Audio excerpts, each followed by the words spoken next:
Hey, language lovers, welcome to SBS Instructor, the place where learning a new language is as easy as having a conversation with a friend. Together, we're going to make language learning fun and exciting. Hit that subscribe button, turn on the notifications, and let's get started. Before going to the lesson, I'll give you an important suggestion for learning Japanese. This channel is an attempt to systematically build up the grammatical structures that make up the Japanese language in a way that makes sense in Japanese.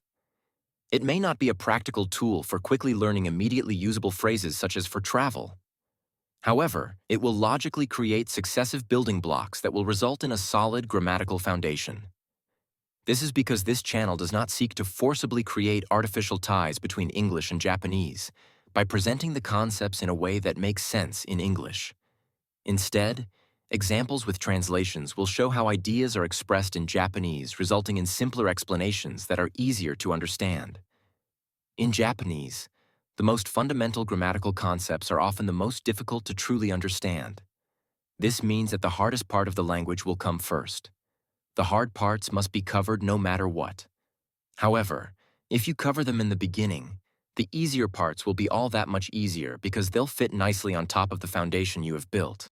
I hope you had fun watching. Don't forget to like, subscribe, and turn on notifications so you never miss out.